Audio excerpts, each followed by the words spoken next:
या आपल्या जागेवरती उभं राहूया आणि पुन्हा एक वार आपल्या भक्तिगीताने आजच्या भक्तीला आपण सुरुवात करूया.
प्रार्थना करूया.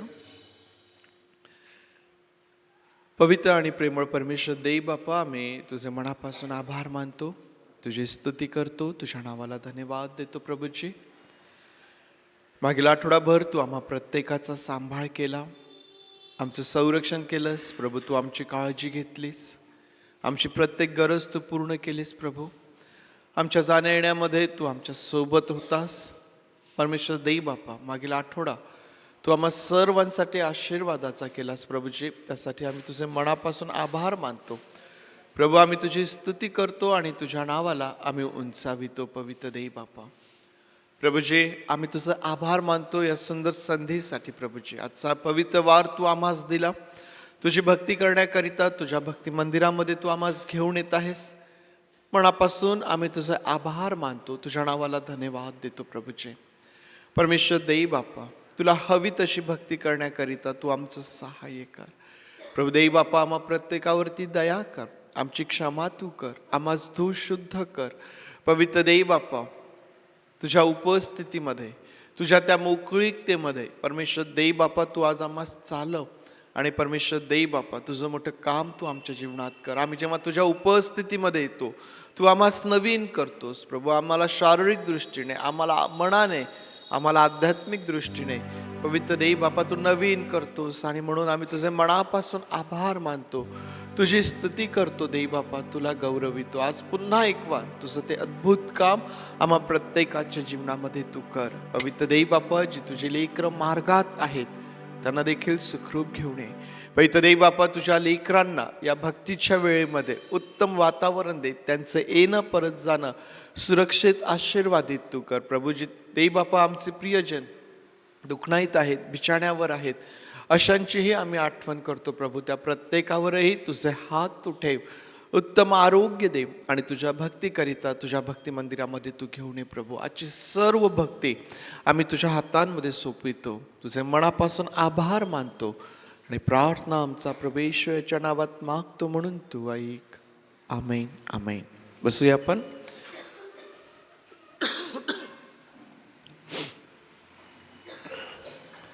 थंडी पण चांगलीच वाढत आहे है ना. चांगलं आहे, पण थंडी या महिन्यामध्ये थंडी अधिक चांगली आहे. तयारी पण चांगली जोराची सुरू असेल प्रत्येकाची. भौतिक तयारी बरोबरच आमच्या आध्यात्मिक जीवनाकडं, त्या तयारीकडे देखील आम्हाला या दिवसांमध्ये अधिक विशेष लक्ष द्यायचं आहे. ख्रिस्त जन्मोत्सवाचा महिना आहे. मागच्या रविवारी आपण पहा हो दूत कसे गाते हे गीत गात ख्रिस्त जन्मोत्सवाला आरंभ केला. आज उपासना संगीतामधून 67 नंबरचं गीत आहे, तुझे जन्म झाले प्रेमच नाम रूपले आले. या गीताला गात असताना, या गीताला आपण जय जय जगदीशा ही जी चाल आहे त्या चालीमध्ये हे गीत आपण गाणार आहोत. टिळक यांनी लिहिलेलं हे गीत आहे आणि या गीताकरिता जय जय जगदीशा ही चाल त्या ठिकाणी आहे.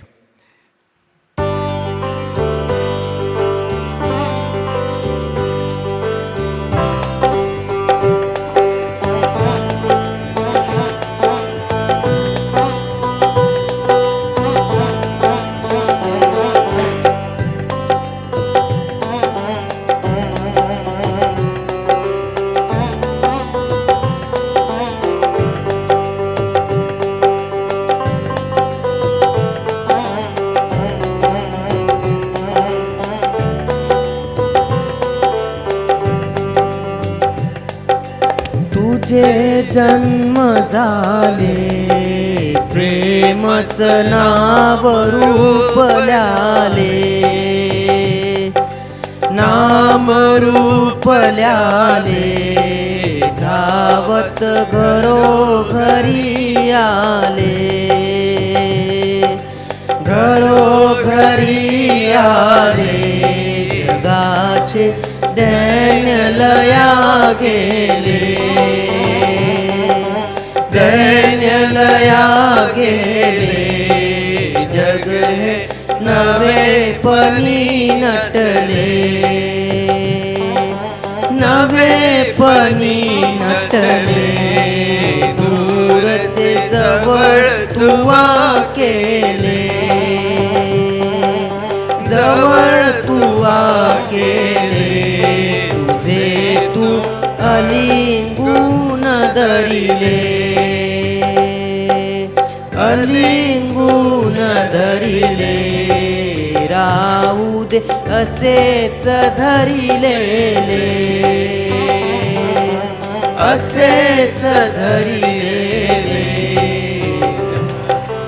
अभिन्न झालेले. तू आमचे बल सुख यश मंगल, तू आमचे बल सुख यश मंगल, तू सदया ख्रिस्ता प्रभु येशू ख्रिस्ता.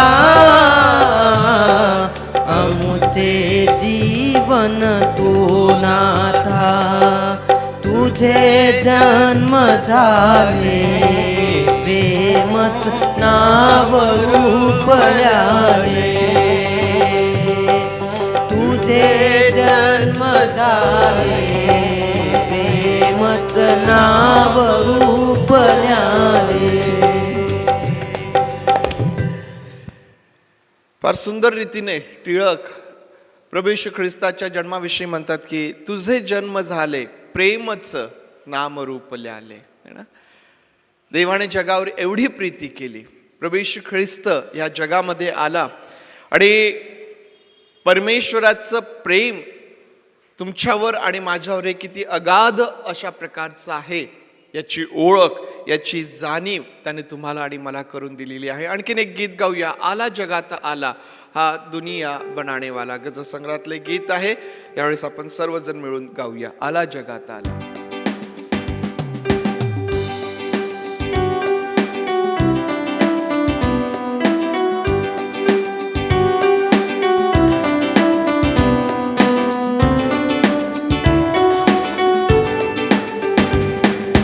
आला जगात आला, आला जगात आला,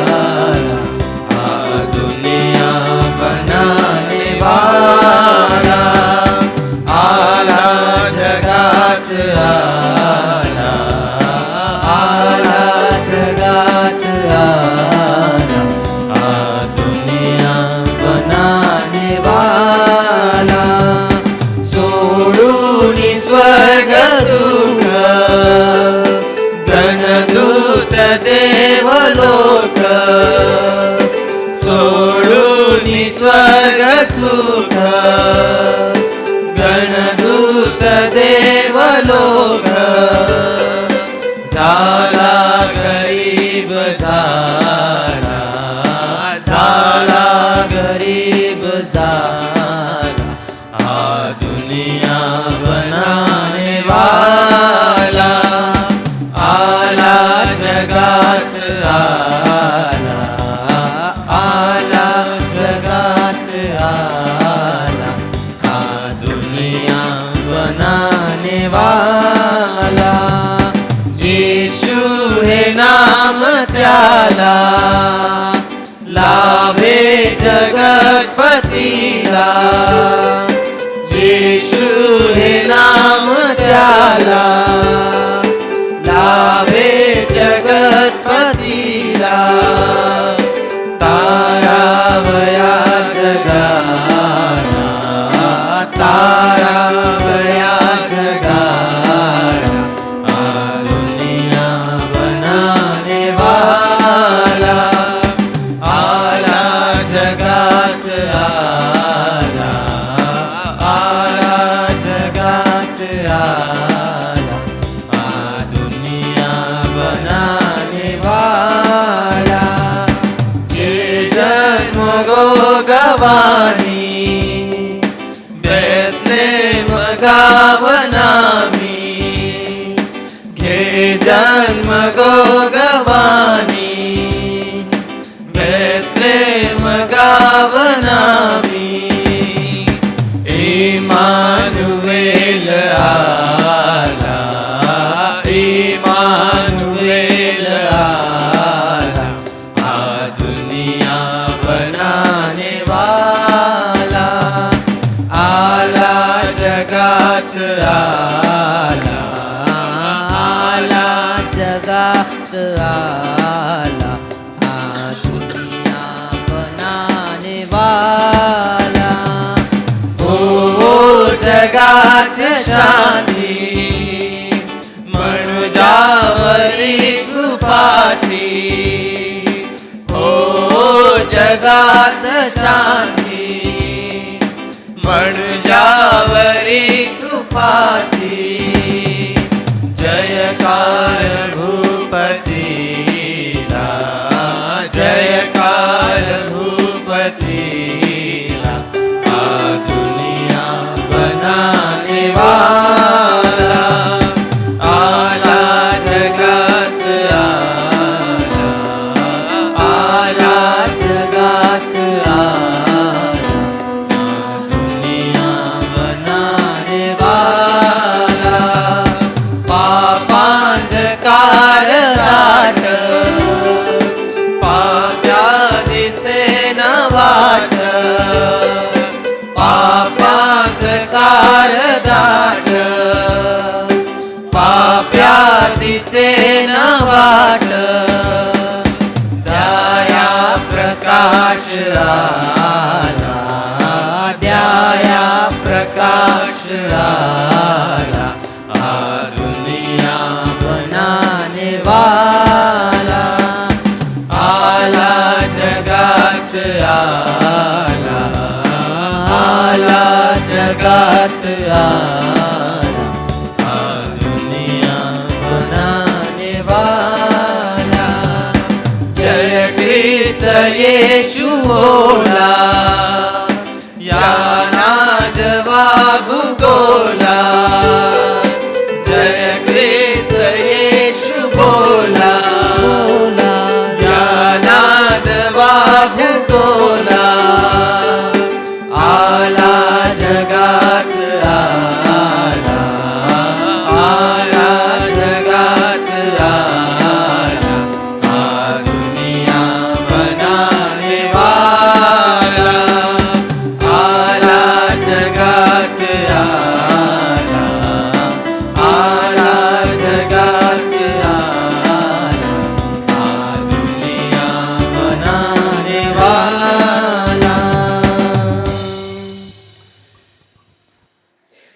पवित्र शास्त्रामधून यावेळेस एक स्तोत्र आपण वाचूया. स्तोत्रसंहिता 36, साम 36 यावेळेस आपण वाचूया.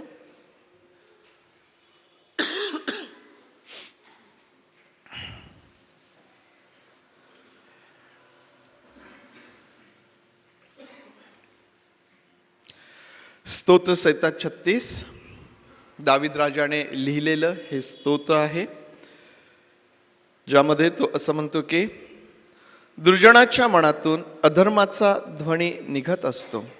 त्याच्या दृष्टीपुढे देवाचे भय नाही. आपले पाप उघडकीस येणार नाही. त्याचा कोणी तिटकारा करणार नाही, अशी तो आपल्या मनाशी समजूत करून घेतो. त्याच्या तोंडचे शब्द अनितीचे व कपटाचे असतात. त्याने सुबुद्धी व सद्वर्तन ही टाकून दिली आहेत. तो अंथरुणावर पडल्या पडल्या अनितीच्या योजना करीतो. तो कुमार्ग धरून राहतो, वाईटाचा वीट मानत नाही. हे परमेश्वरा, तुझे वात्सल्य आकाशापर्यंत पोहोचले आहे. तुझे सत्य गगनाला जाऊन भिडले आहे.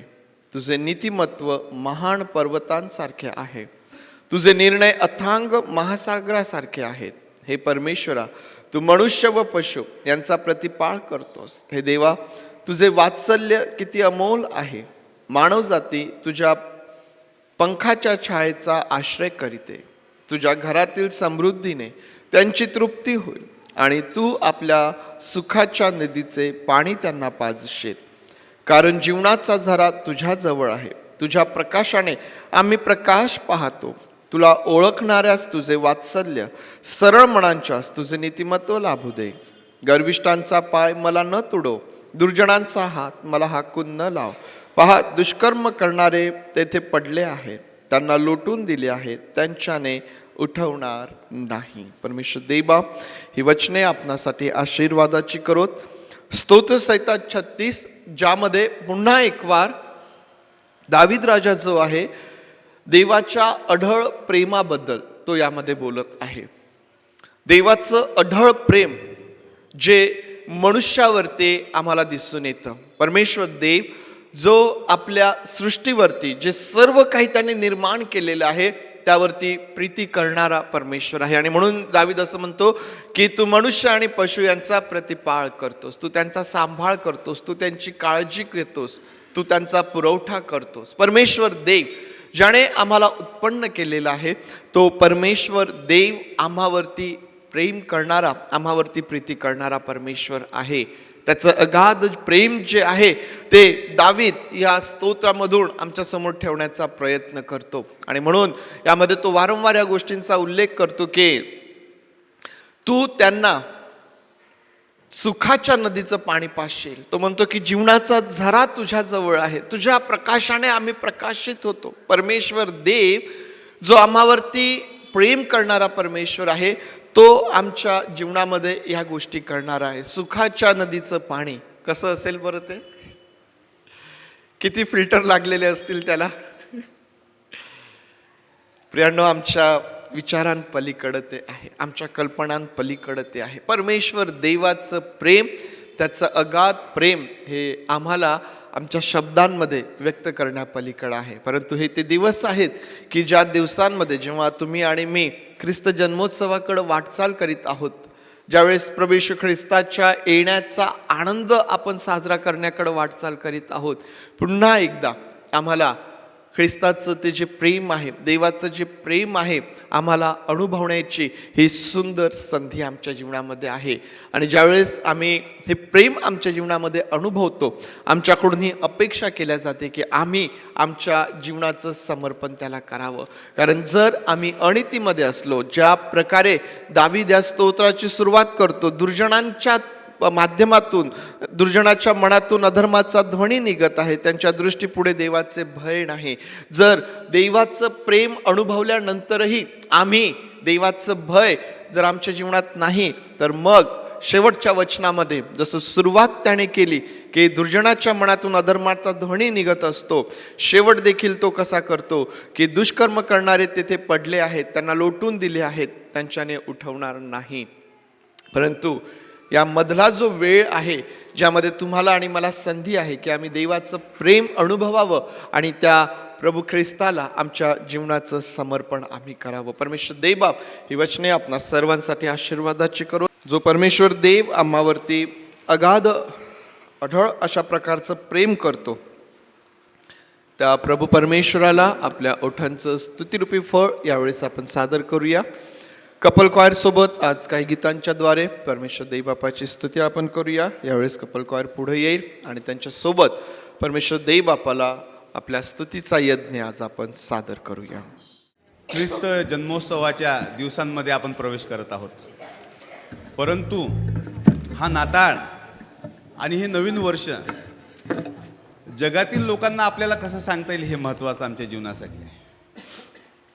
जिथे आम्ही काम करतो त्या ठिकाणी त्यांना कसं सांगता येईल आपल्याला की तो प्रभू आहे आणि तो आपला तारणारा आहे. हे दिवस त्यासाठी आपल्याला परमेश्वराने दिलेला आहे.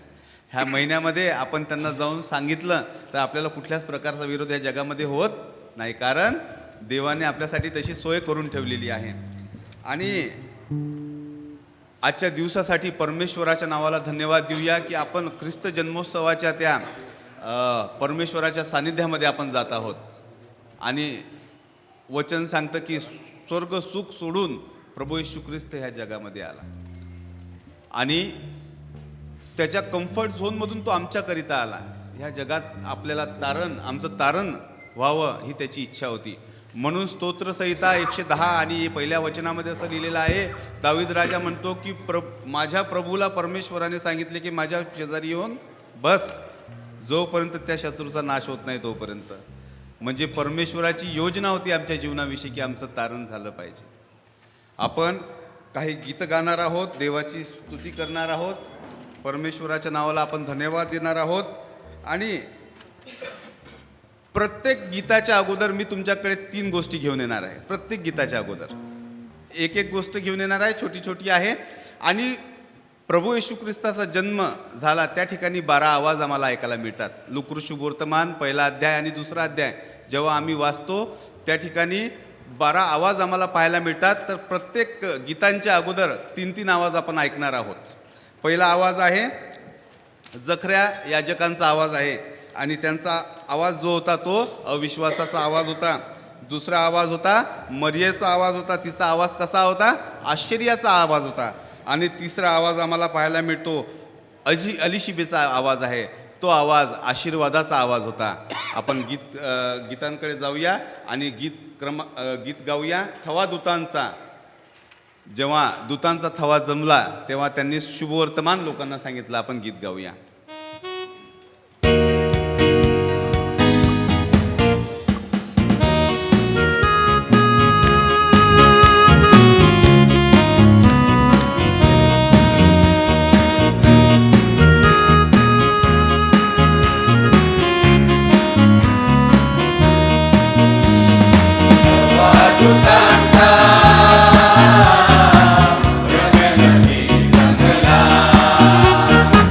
Baba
प्रियांनो, आम्ही परमेश्वराची स्तुती आणि धन्यवाद जेव्हा करतो, आपण सर्व मिळून करूया. आम्ही इथे उभे असणारे फक्त आम्हीच नाही तर तुम्ही सुद्धा आम्हाला साथ द्या. आणि आम्ही जेव्हा परमेश्वराची स्तुती करतो तेव्हा आमची स्तुती आणि आमची आराधना ऐकून आमचा परमेश्वर आनंदित होणारा हा परमेश्वर आहे. आणि मग आपण परत जाऊया चौथ्या आवाजाकडे. चौथा आवाज आहे योसेफाचा आवाज. तो आवाज आहे त्याचा संशयाचा आवाज. पाचवा जो आवाज आहे गॅब्रिएल दूताचा आवाज आहे. तो आवाज जो आहे प्रगटीकरणाचा आवाज त्याचा तो आहे. आणि सहावा आवाज जो आहे देवदूतांचा आवाज आहे. आणि त्यांचा जो आवाज आहे तो स्तुती आणि आराधनेचा आवाज आहे. म्हणून त्यांनी लोकांना सांगितलं, लुकऋषी वर्तमान 1:10 तेव्हा देवदूत त्यांना म्हणाले, भिवू नका, कारण पहा जो मोठा आनंद सर्व लोकांस होणार आहे त्याची सुवार्ता आम्ही तुम्हाला सांगतो. गीत गाऊया आणि गीतांकडे जात असताना गीत गाऊया. ए मसीह तेरे बिना जिंदगी में है ना कोई खुशी. प्रभू येशू ख्रिस्ताशिवाय कोणतीच खुशी आमच्या जीवनामध्ये नाही.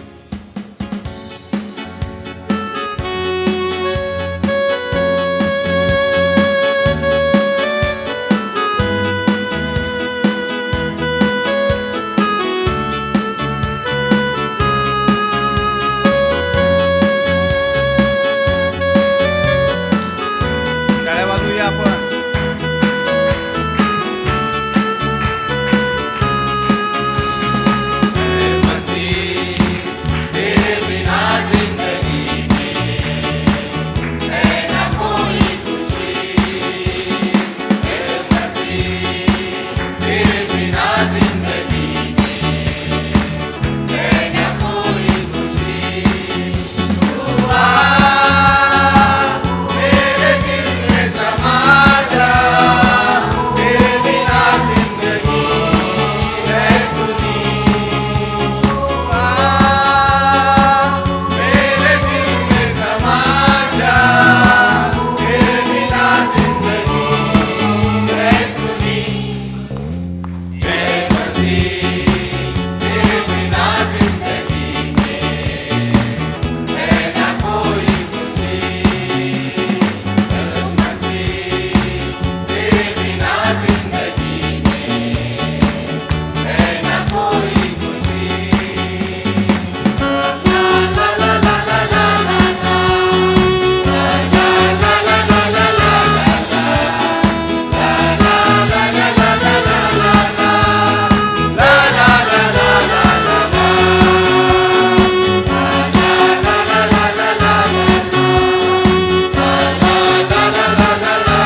जीवनाच्या मार्गावर चालवण्यासाठी सामर्थ्य देणारा आमचा परमेश्वर आहे.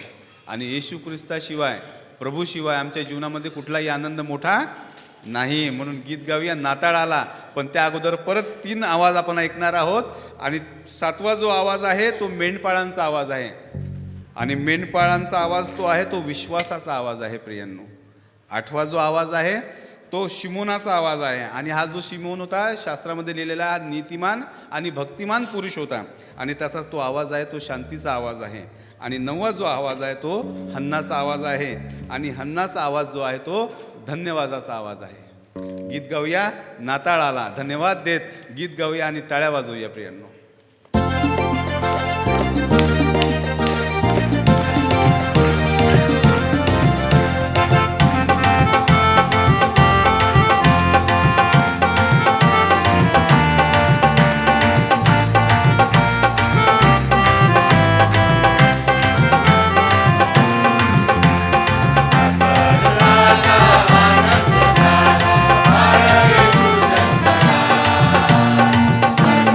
आनंद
राजा जन्म आला, अंधाराचा नाश झाला.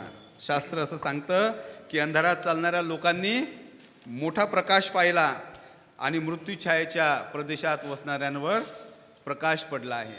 आमचं जीवनसुद्धा प्रियांनो त्या अंधाराकारामध्ये असं दडलेलं होतं, पण ख्रिस्ताच्या प्रकाशाने आमचं जीवन प्रकाशित झालेलं आहे. वळूया 10व्या आवाजाकडे. 10वा आवाज होता ज्ञानी आणि मागी लोकांचा, त्यांचा आवाज होता आराधनेचा आवाज होता. 11वा आवाज होता हेरोदाचा, आणि हेरोदाचा आवाज होता फसवणुकीचा. आणि शेवटला आणि महत्त्वाचा आवाज होता योहानाचा, आणि योहानाचा आवाज जो होता तो तयारीचा आवाज होता.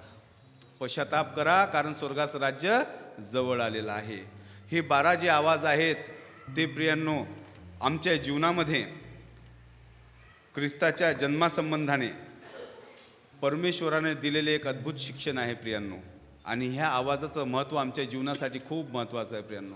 ह्या आवाजाचा प्रकाश जेव्हा आणि प्रभाव आमच्या जीवनावर जेव्हा पडतो, आमचं जीवन बदलून जातं प्रियांनो, आणि आत्मिक जीवनाचं सत्य आमच्यासमोर येतं प्रियांनो.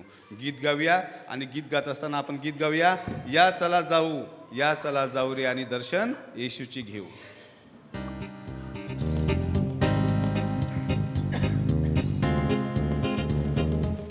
आपण सर्व मिळून गाऊया.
आपल्या जागेवर उभे राहावे प्रियांनो. सर्व जगाचा तो सहारा, तोच आमचा प्रभू आहे प्रियांनो. आपण आपले डोळे बंद करूया आणि आराधनेमध्ये जाऊया प्रियांनो. आणि ख्रिस्ताच्या जन्मापर्यंत गेल्याशिवाय ख्रिस्ताच्या वधस्तंभापर्यंत आम्ही पोहोचू शकत नाही प्रियांनो. प्रार्थनेमध्ये जाऊया, डोळे बंद करूया, परमेश्वराच्या नावाला धन्यवाद देऊया की होय प्रभू, हे नवीन वर्ष आमच्या जीवनाला तू जोडलेला आहेस. हा नाताळ प्रभू आमच्या जीवनातून तुझ्या गौरवाचा नाताळ तू आमच्या जीवनातून होऊ दे राजा. Thank you Jesus. धन्यवाद धन्यवाद.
प्रियांनो, स्तुती धन्यवाद परमेश्वराला देऊया. मुक्तिदाता हमारा पैदा हुआ, तारणहारा हमारा पैदा हुआ. आत्मिक जीवनाचं सत्य एवढंच आहे प्रियांनो. ख्रिस्ताच्या जन्मामध्ये गेल्याशिवाय ख्रिस्ताच्या वधस्तंभापर्यंत आम्ही पोहोचू शकत नाही. आणि आत्मिक जीवनाचं नियम, आत्मिक जीवनाची वृद्धी, आत्मिक जीवनाचं तेल, आत्मिक जीवनाचं रिफ्रेशमेंट, आत्मिक जीवनाचा ताजेतवानेपणा हे प्रभू येशू ख्रिस्ताच्या वधस्तंभाकडे गेल्याशिवाय, प्रभू येशूजवळ गेल्याशिवाय हे आम्हाला कुठेच मिळू शकत नाही. प्रियांनो, सर्व शक्तिमान प्रभुदेवा, आम्ही तुझी स्तुती करतो राजा. तुझ्या नावाला आम्ही धन्यवाद देतो की होय प्रभू, आमच्या जीवनामध्ये ख्रिस्ताचा जन्म प्रभू खऱ्या अर्थाने होऊ दे. आमच्या जीवनाच्याद्वारे तुझं गौरव होईल, तुझी स्तुती होईल प्रभू. आणि जगामध्ये आम्ही जसा संदेश स्वर्गदूतांनी सांगितला तो संदेश प्रभू आम्ही जगातील कानाकोपऱ्यापर्यंत पोहोचणारे लोक तू आम्हाला बनव राजा. आमच्या प्रत्येकाचा तू ताबा घे. पवित्र आत्म्याचा अभिषेक तू आम्हाला कर. आणि प्रभू, आत्मिक जीवनाचं सत्य प्रभू तू आम्हाला शिकव आणि आम्हाला तू आशीर्वादाने भरसोर घे बापा. जी स्तुती आणि धन्यवाद आणि आराधना आम्ही तुझी केलेली आहे प्रभू, तू प्रभू ती मान्य कर आणि तुझा मोठा आशीर्वाद आम्हा सर्व मंडळीला तू दे आणि तुझी कृपा तू पुरव प्रभूची. असं दिवस तुझ्या हातामध्ये घे प्रभूची. येणारं वचन प्रभू तू आशीर्वादित कर राजा. तुझ्या वचनाच्या द्वारे तू आमचं मार्गदर्शन कर. आमच्या जीवनामध्ये काही कमी घटी असेल प्रभू, ती भरून काढ आणि तुझी स्तुती तू करून घे राजा. मान महिमा गौरव तुला देऊन प्रार्थना प्रभू येशूच्या नावाने मागतो, पण तू ऐक बापा. आमेन. आमेन. आपण बसूया. परमेश्वर देव बापाच्या वचनांकडं आपलं लक्ष आपण लावूया. पुन्हा एक वार लूका शुभवर्तमान आपल्या समोर आपण काढूया. लूका शुभवर्तमान अध्याय 19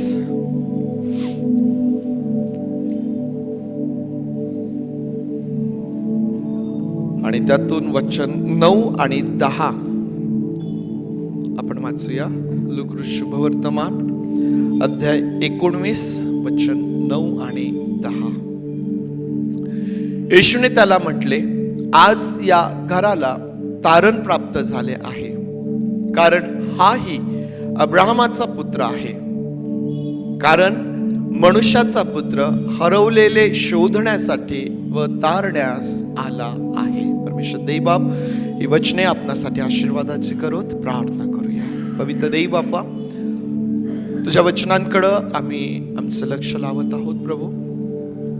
यावरती मनन करत असताना तू आम्हामध्ये राहा, आम्हा सोबत तू बोल. तुझ्या वचनाचं सामर्थ्य जे आम्हाला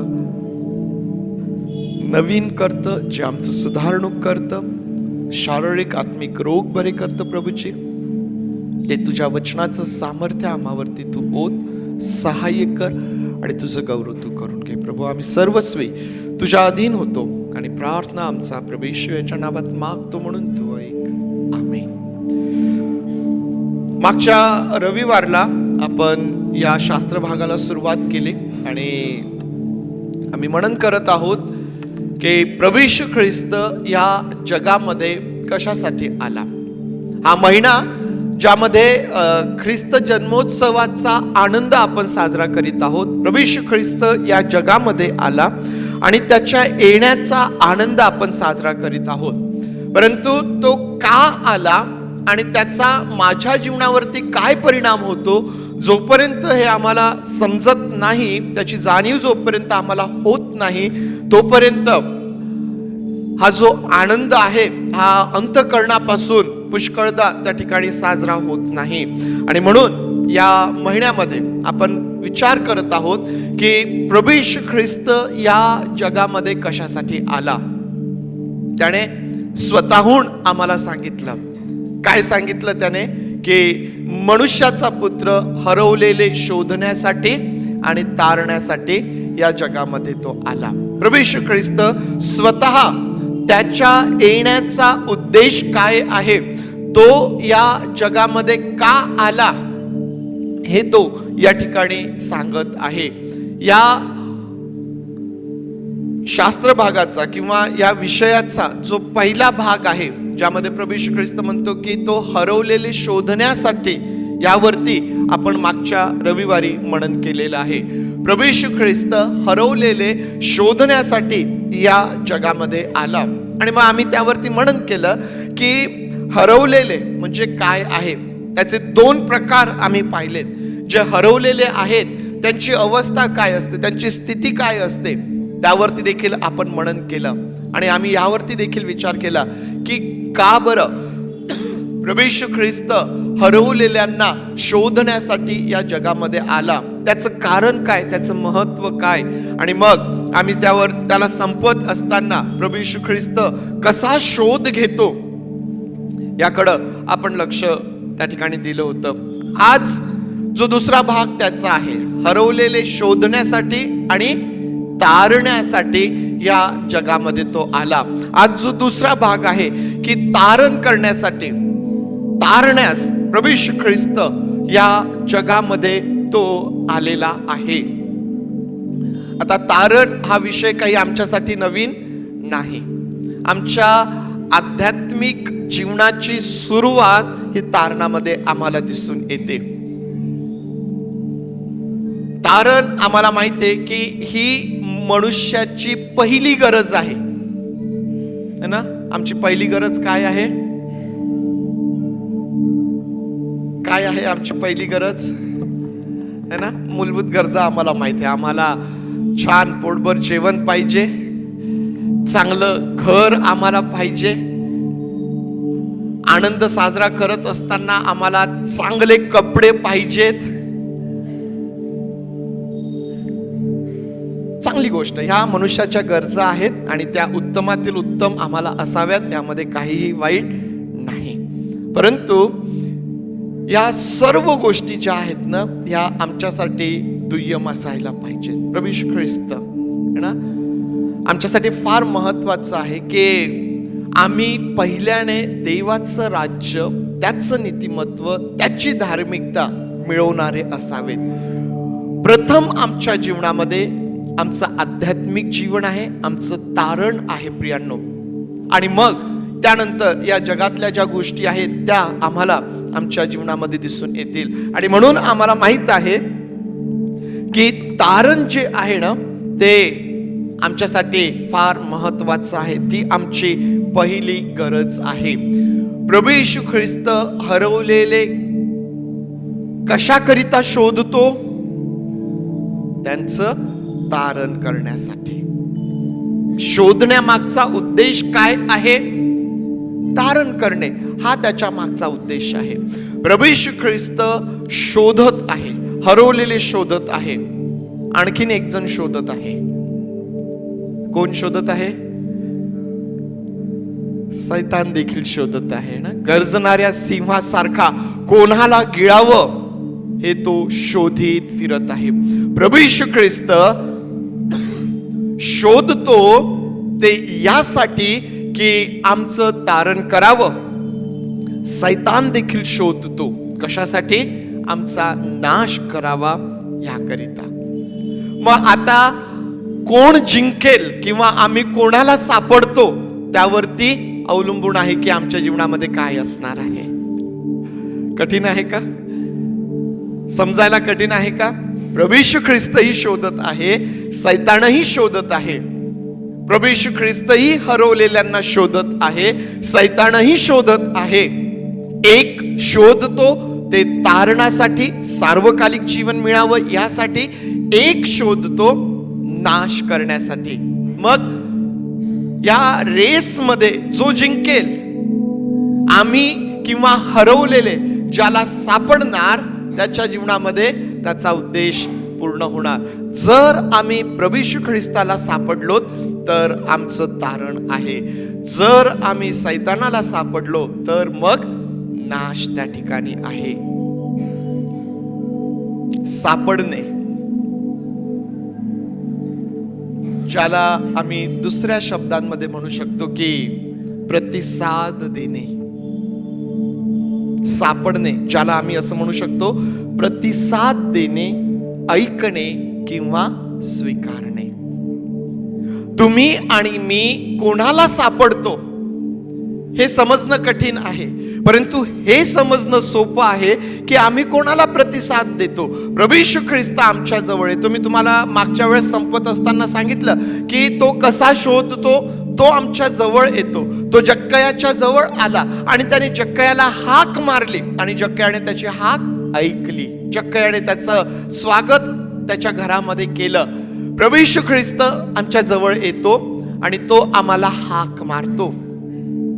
सैतानही जवळ येतो आणि तोही हाक मारतो. आम्ही कोणाच्या हाकेला प्रतिसाद देतो हे ठरवतं की आम्ही कोणाला सापडतो. आम्ही कोणाचं ऐकतो यावरून ठरेल की आम्ही कोणाला सापडतो. आम्ही आमच्या जीवनामध्ये ज्याचा स्वीकार करणार आहोत, ज्याची वाणी आम्ही आमच्या जीवनात स्वीकारणार आहोत, त्याला आम्ही सापडणार आहोत. जर आम्ही प्रभू येशू ख्रिस्ताला त्या ठिकाणी प्रतिसाद दिला, जर आम्ही त्याचं ऐकलं, जर आम्ही त्याचा स्वीकार आमच्या जीवनात केला, तर मग या ठिकाणी प्रभू येशू ख्रिस्त आम्हाला म्हणतो की तो हरवलेले शोधण्यासाठी आणि त्यांचं तारण करण्यासाठी तो या जगामध्ये आलेला आहे. प्रियांनो, तारण मनुष्याची मुख्य गरज आहे, जी पूर्ण करण्यासाठी प्रभू येशू ख्रिस्त या जगामध्ये आलेला आहे. आणि आज जक्कयाच्या जीवनामधून आपण तारणाकडं पुन्हा एकदा नव्याने पाहण्याचा प्रयत्न करूया. मी आधीच सांगितलं की हा विषय काही नवीन नाहीये, परंतु मनुष्याच्या जीवनामध्ये तारण हे कसं टप्प्याटप्प्याने होतं किंवा काय मनुष्याचे अनुभव असतात, प्रियांनो, जक्कयाच्या जीवनामधून ते समजण्याचा प्रयत्न करूया. हे आमच्यासाठी देखील फार मदतीचं ठरेल की आमच्या जीवनामध्ये आमचा तारणाचा अनुभव काय आहे. मी ही गोष्ट आणखीन ठामपणे किंवा प्रखरतेने यासाठी सांगू शकतो कारण जक्कयाच्या जीवनामध्ये तारणाच्या ज्या काही टप्पे दिसून येतात ते माझ्याही वैयक्तिक जीवनाचे अनुभव ते आहेत.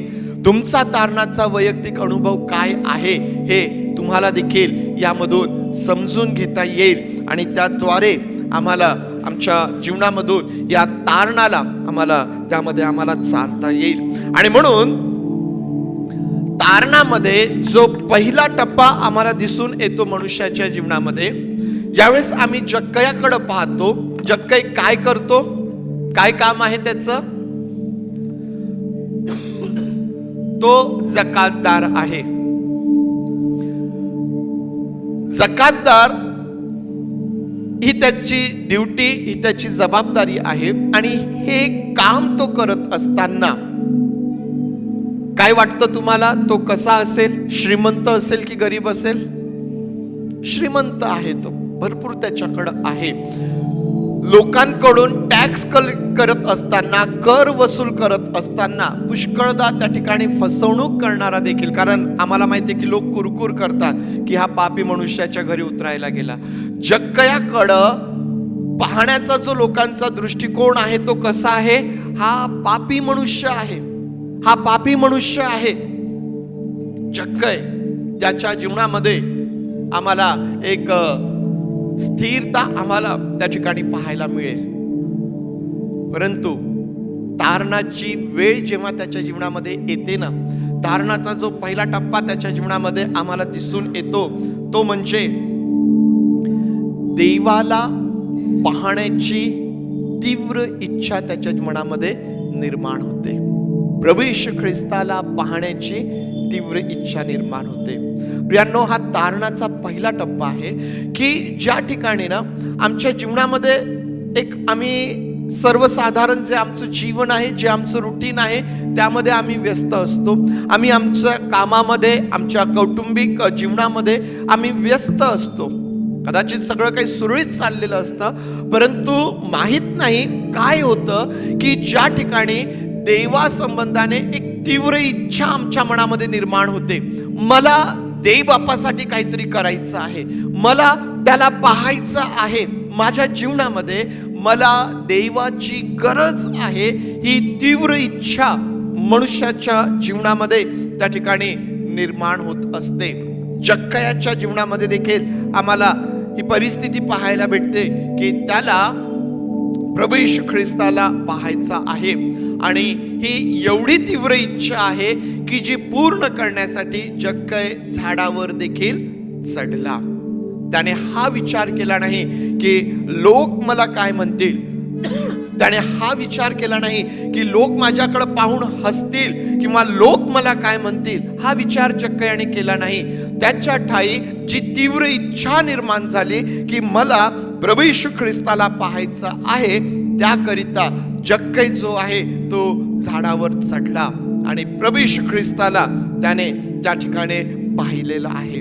आमच्या ठाई ही जी तीव्र इच्छा निर्माण होते, आम्हाला आमच्या जीवनामध्ये आमच्या परमेश्वराची, आमच्या ख्रिस्ताची गरज आहे. या जगाचा निर्माण करता परमेश्वर, मला त्याची माझ्या जीवनामध्ये गरज आहे. आणि मग या ठिकाणाहून आम्ही तारणाकडं आम्ही त्या ठिकाणी येतो प्रियांनो. आणि हे पवित्र आत्म्याचं काम आम्हाला आमच्या जीवनामध्ये दिसून येतं.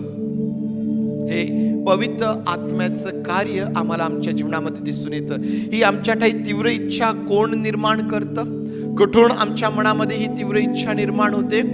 देवाचा आत्मा आमच्या ठाई ही इच्छा निर्माण करतो, ज्याला आम्ही काय म्हणू शकतो, हे शोधण्याचं कार्य आहे. की ज्या ठिकाणी मनुष्य देवाकडं आकर्षित होतो, देवाला पाहण्याची किंवा मला त्याची गरज आहे, हे त्या ठिकाणी आम्हाला दिसून येतं. ज्या ठिकाणी आम्ही देवाचं ऐकायला तयार होतो. जक्कयाने त्या ठिकाणी प्रभू येशू ख्रिस्ताचं स्वागत त्याने आपल्या जीवनामध्ये केलं. ही ती अवस्था असते की ज्या ठिकाणी ना आम्ही न कळत आज्ञा पालनाकरिता स्वतःला समोर घेऊन येतो. ही ती अवस्था असते की ज्या ठिकाणी आम्ही सेवेकरिता, मला प्रभूसाठी काहीतरी करायचं आहे, या तीव्र इच्छेने आम्ही पुढं येत असतो. आणि ही तीव्र इच्छा आमच्या ठाई देवाचा आत्मा निर्माण करत असतो. मग ही तीव्र इच्छा निर्माण झाल्यानंतर आमच्या लक्षात येतं की आम्ही आमच्या जीवनामध्ये आम्ही प्रभू येशू ख्रिस्ताचं स्वागत केलेलं आहे. आम्ही त्याचं ऐकण्याकरिता तयार आहोत, आम्ही त्याचं ऐकत आहोत. दुसरा टप्पा तारणामधला जो आम्हाला दिसून येतो तो हा आहे की आम्हाला आमच्या पापांची जाणीव होते. तारणाचा दुसरा टप्पा काय आहे? आम्हाला आमच्या पापांची जाणीव होते. तुम्हाला आठवतं का, नवीन करारामध्ये असं कोणतं कॅरेक्टर आहे की प्रभू येशू ख्रिस्त त्याच्या जवळ आहे आणि त्याला त्याच्या पापांची जाणीव झाली? आठवतं का एखादं कॅरेक्टर तुम्हाला? काय म्हणतो पेत्र? प्रभू तुम्ही माझ्यापासून दूर जा, कारण मी पापी आहे. तारणाचा हा दुसरा टप्पा आहे प्रियांनो, ज्या ठिकाणी मनुष्याला त्याच्या पापांची जाणीव होते की मी पापी आहे, मी देवाकरिता योग्य नाही, मी माझं जीवन पापांमध्ये त्या ठिकाणी घालवीत आहे. लक्षात घ्या की जेव्हा प्रभू येशू ख्रिस्त आमच्या जीवनामध्ये येतो, तो कसा आहे? पवित्र आहे. तो कसा आहे? तो प्रकाश आहे.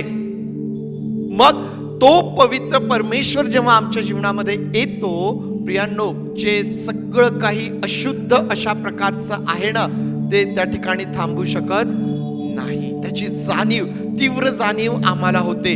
जेव्हा प्रकाश त्या ठिकाणी आहे, अंधकाराला त्या ठिकाणी जागा नाही, अंधकारांच्या गोष्टींना त्या ठिकाणी जागा नाही. हे फार महत्वाचे. का बरं? प्रभू येशू ख्रिस्त आमच्या जवळ आल्यानंतर, का बरं? परमेश्वराच्या उपस्थितीमध्ये मनुष्याला पापांची जाणीव होते, कारण हा परमेश्वर देव हा एवढा सामर्थ्यशाली परमेश्वर आहे, हा एवढा पवित्र परमेश्वर आहे की जेव्हा मनुष्य स्वतःची अयोग्यता घेऊन, आमचं पापमय जीवन घेऊन जेव्हा त्या ठिकाणी येतो ना प्रियांनो, आम्ही त्या ठिकाणी स्वस्थ राहू शकत नाही. त्याची तीव्र जाणीव आम्हाला होते. ही जाणीव कशाची आहे माहिती आहे? परमेश्वराच्या पावित्र्याची जाणीव आहे. ही जाणीव कशाची आहे? हा परमेश्वर किती अद्भुत आहे याची जाणीव आहे. आणि त्याच्या समोर मी कसा आहे, त्याच्या समोर मी कसा आहे हे आम्हाला त्या ठिकाणी समजून येतं. लोक काय कुरकुर करतात? प्रभू येशू ख्रिस्त ज्या वेळेस जक्कयाला म्हणतो की जक्कया त्वरा करून खाली ये, आज मला तुझ्या घरी उतरावयाचं आहे. जक्कय मोठ्या आनंदाने प्रभू येशू ख्रिस्ताचं स्वागत आपल्या घरी करतो. लोक काय कुरकुर करतात? हा पापी मनुष्याच्या घरी उतरावयास गेला आहे, हा पापी मनुष्याच्या घरी उतरावयास गेला आहे. प्रभू येशू ख्रिस्त जेव्हा आमच्या जीवनामध्ये आहे ना, वेगवेगळ्या माध्यमातून वेगवेगळ्या पद्धतीने आम्हाला आमच्या पापांची जाणीव त्या ठिकाणी होत असते, किंवा आम्ही असं म्हणूया की आम्हाला ती जाणीव त्या ठिकाणी करून दिल्या जाते. ज्यावेळेस प्रभू येशू ख्रिस्त हा जक्कयाच्या घरामध्ये आहे, जक्कय ही कुरकुर ऐकतोय. तो ऐकतो की लोक काय म्हणत आहेत. लोक म्हणतायत की हा पापी मनुष्याच्या घरी उतरायला गेलेला आहे. जक्कयाला ही जाणीव आहे की समाजामध्ये त्याची काय ओळख आहे, लोक त्याला काय म्हणून त्या ठिकाणी ओळखतात हे जक्कयाला त्या ठिकाणी माहित आहे. प्रियांनो, जाणीव झाल्यानंतर फार महत्वाचं आहे, ही तारणाची तिसरी पायरी आहे, ज्यामध्ये आम्हाला कबुली आणि पश्चाताप दिसून येतो. तारणाचा तिसरा टप्पा काय आहे? कबुली आणि पश्चाताप. आमच्या ठाई तीव्र इच्छा निर्माण होणे, प्रभू येशू ख्रिस्ताचं आमच्या जीवनामध्ये येणे आणि आम्हाला आमच्या पापांची जाणीव करून देणे. आणि मग ही जाणीव झाल्यानंतर तिसरी जी पायरी आम्हाला त्या ठिकाणी दिसून येते ती म्हणजे कबुली आणि पश्चाताप त्या ठिकाणी आहे. जक्कय काय म्हणतो? मी आपले अर्धद्रव्य दारिद्र्यास देतो आणि मी अन्यायाने कोणाकडून जर काही घेतले असेल तर त्याला किती पट देतो? 4 पट मी त्याला परत करतो. जक्कय जे या ठिकाणी बोलत आहे ना, केव्हा बोलतोय तो? ज्यावेळेस त्याला जाणीव झाली. तो या ठिकाणी म्हणतो की मी माझं अर्धद्रव्य हे दारिद्र्यास देतो आणि कोणाकडून जर मी अन्यायाने काही घेतलं असेल तर त्याला मी 4 पट परत करतो. प्रियांनो, जक्कयाच्या या बोलण्यामध्ये 2 गोष्टी दडलेल्या आहेत. कोणत्या 2 गोष्टी? एक, त्या ठिकाणी कबुली आहे, घेतले असेल, कबुली आहे त्यामध्ये, मी घेतलं असेल. दुसरी गोष्ट त्यामध्ये आहे पश्चातापाची कृती. काय आहे? परत करतो. घेतलं असेल परत करतो. आम्हाला माहिती आहे की जो आपली पापे पदरी घेतो, जो ती कबूल करतो, त्याला काय होते? त्याला काय होते? क्षमा होते, त्याला क्षमा होते. परंतु जो आपली पापे कबूल करत नाही, जो आपलं पाप लपवून ठेवण्याचा प्रयत्न करतो, ती त्याच्या जीवनामध्ये मात्र तशीच राहतात. आणि म्हणून प्रियांनो, ही तिसरी पायरी आहे की ज्या ठिकाणी आम्हाला कबुली आणि पश्चाताप या दोन्ही गोष्टी आम्हाला दिसून येतात. जर मी घेतलं असेल तर मी ते परत करतो. पश्चाताप काय आहे? हे परत फिरणंच आहे ना.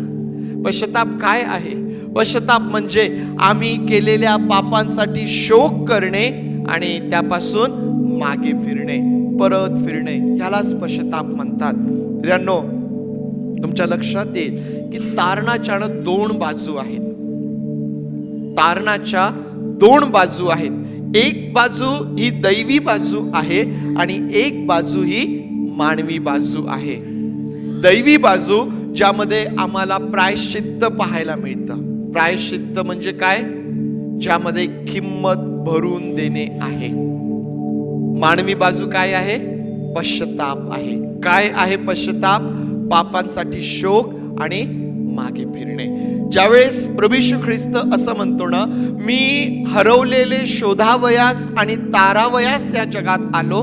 प्रियांनो, तुमचं आणि माझं तारण करणे हे एवढं सहज आणि सोपं नव्हतं, कारण तुमच्या आणि माझ्या तारणासाठी प्रभू येशू ख्रिस्ताला प्रायश्चित्त मुक्त करायचं होतं, त्याला किंमत भरून द्यायची होती, त्याला देवाचा न्याय त्या ठिकाणी पूर्ण करायचं होतं. पापाचं वेतन जे मरण आहे ते मरण तुमच्यासाठी आणि माझ्यासाठी त्याला सहन करायचं होतं. आणि म्हणून प्रियांनो, प्रभू येशू ख्रिस्ताचं वधस्तंभावरचं जे मरण आहे ते प्रायश्चित्ताचं मरण आहे, ती खंडणी आहे, ती किंमत आहे जी त्याने तुमच्यासाठी आणि माझ्यासाठी, प्रत्येक मनुष्यासाठी त्याने त्या ठिकाणी भरवून दिलेली आहे.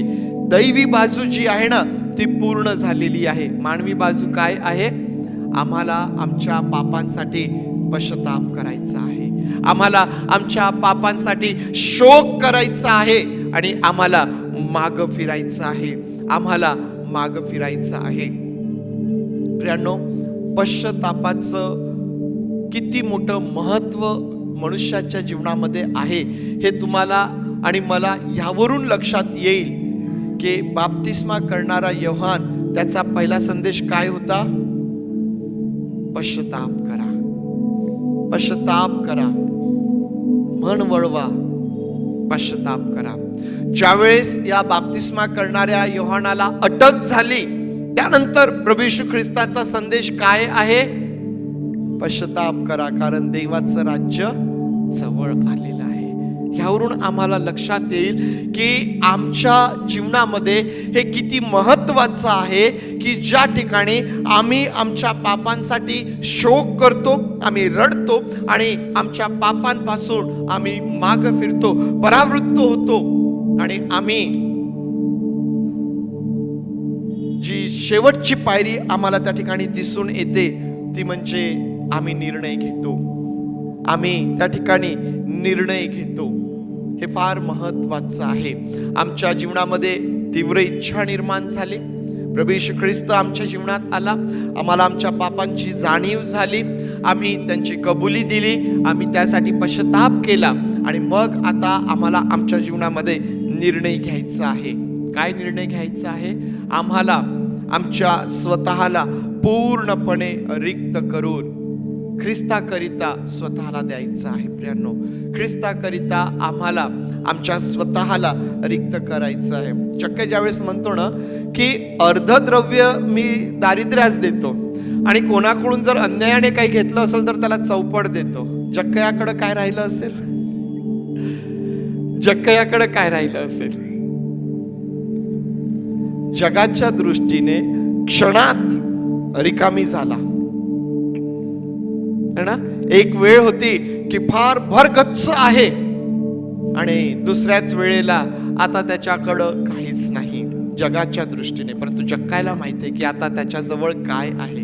आता जक्कयाजवळ ख्रिस्त आहे. प्रियांनो, आता जक्कयाजवळ ख्रिस्ताकडून मिळणारं तारण त्याच्या जीवनामध्ये आहे, जे तारण त्याला सार्वकालिक जीवनाची खात्री देणारं आहे. स्वतःला रिक्त करणे, स्वतःला रिकामे करणे, निर्णय घ्यावा लागतो. प्रियांनो, आम्हाला निर्णय घ्यावा लागतो. तुम्हाला आठवत असेल, जक्कया सारखंच किंवा एक श्रीमंत तरुण प्रभू येशू ख्रिस्ताकडे आला, त्यालाही सार्वकालिक जीवन पाहिजे होतं. आणि आम्हाला माहिती आहे की ज्यावेळेस त्याने प्रभू येशू ख्रिस्ताला हा प्रश्न केला, मी काय करू त्यासाठी, प्रभू येशू ख्रिस्ताने त्याच्याकडे पाहिलं, त्याच्यावरती प्रीती केली आणि प्रभू त्याला काय म्हणतो? तुला आज्ञा तर ठाऊकच आहेत. काय किती सुंदर त्याचं उत्तर आहे की मी अगदी बालपणापासून त्या सर्व आज्ञा पाळत आलेलो आहे. प्रभू म्हणतो की तुझ्यात एका गोष्टीची उणीव आहे, तुझं असेल नसेल ते गोरगरिबास दे आणि माझ्या मागे ये. दिलं ना त्या तरुणाने? आपलं सर्वस्व गोरगरिबास देऊन दिलं ना? नाही दिलं त्याने. लहान मुख होऊन, निराश होऊन तो प्रभूपासून परत गेला, कारण तो फार श्रीमंत होता. जोपर्यंत आम्ही निर्णय घेत नाही ना की मी माझ्या स्वतःला ख्रिस्ताकरिता रिकामं करेल, रिक्त करेल, मग ही गोष्ट मी आपण फक्त पैशांशीच, श्रीमंतीशीच जोडून पाहू शकतो का? इतरही गोष्टी आहेत ना. माझ्या जीवनामधलं पाप आहे, माझ्या जीवनामधला मीपणा आहे, माझ्या जीवनामधल्या त्या सर्व गोष्टी ज्या मला कळतात की या चुकीच्या आहेत, परंतु त्या मी पकडून आहे, मी त्या माझ्या जीवनातून काढण्यासाठी तयार नाहीये. मला निर्णय घ्यावा लागेल प्रियांनो. आम्हाला निर्णय घ्यावा लागेल की या ठिकाणी आता मी ख्रिस्ताकरिता स्वतःला रिक्त करत आहे. मी माझ्या स्वतःला रिकाम करत आहे आणि आता इथून पुढं मी केवळ आणि केवळ ख्रिस्ताकरिता जगणार आहे. पावलाच्या जीवनामध्ये ही पायरी आम्हाला दिसून येत नाही का? काय म्हणतो पाऊल? आता माझ्या ठाई जे काही आहे ते काय आहे? ख्रिस्त आहे. ख्रिस्ताकरिता जगणे, ख्रिस्ताकरिता मरणे, स्वतःचा वधस्तंभ वाहून नेणे. प्रियांनो, ख्रिस्ती जीवन काय आहे?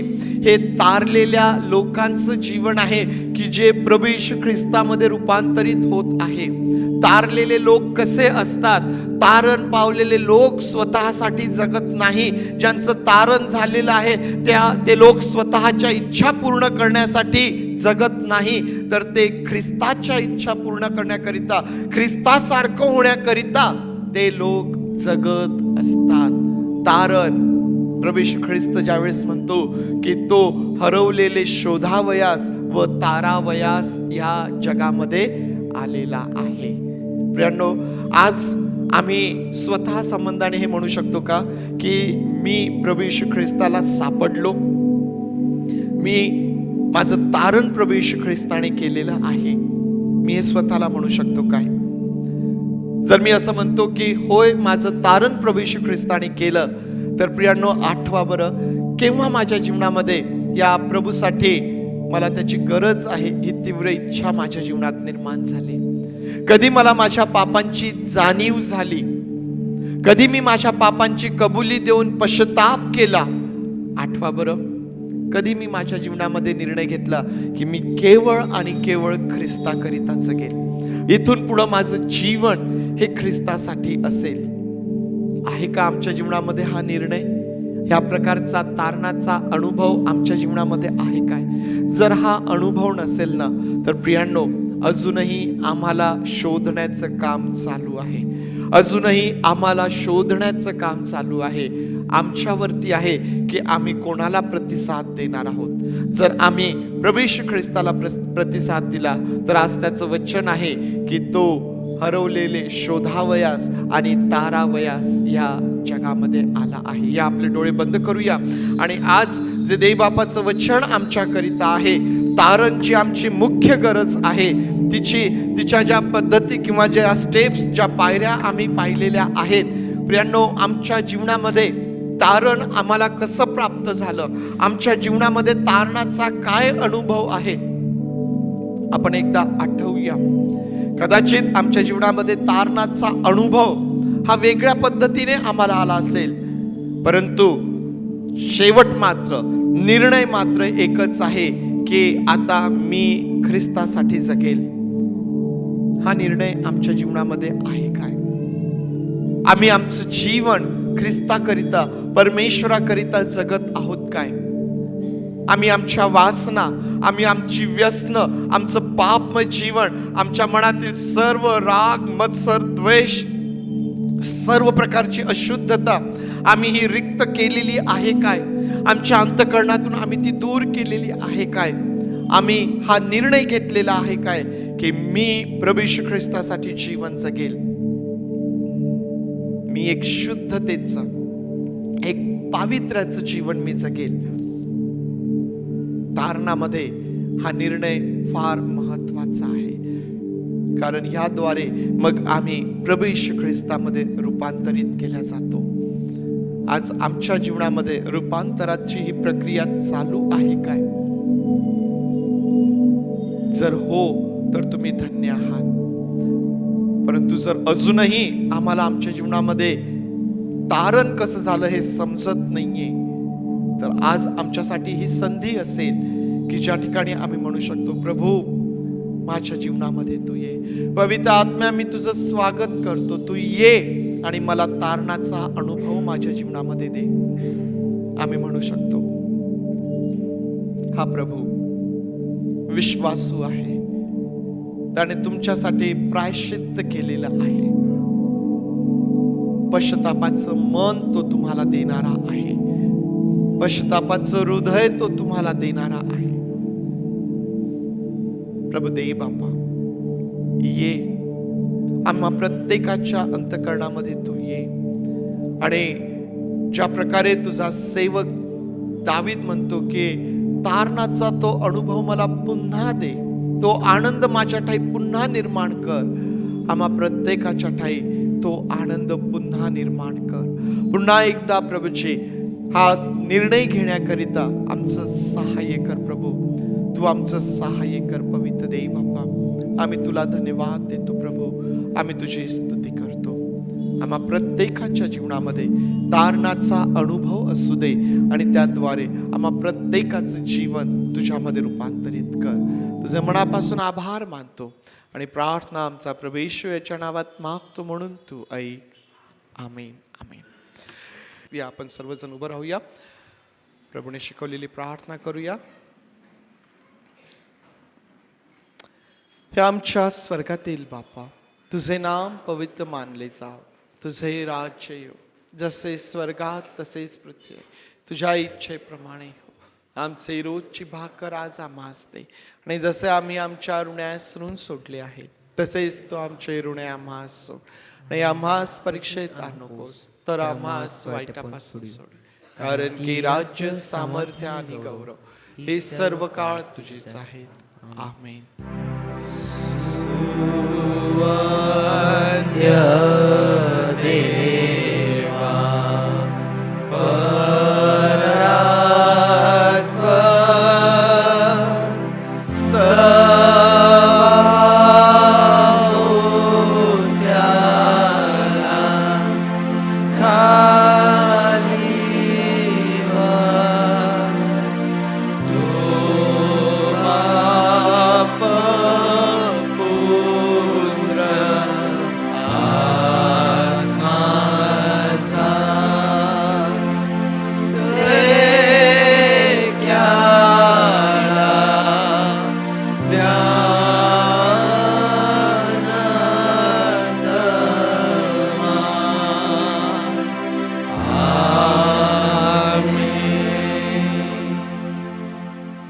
प्रभू येशू ख्रिस्ताची कृपा, देव बापाची प्रीती आणि पवित्र आत्म्याची सुसंगती तुम्हा सर्वांबरोबर प्रभू येशू ख्रिस्त येईपर्यंत सदोदित असो.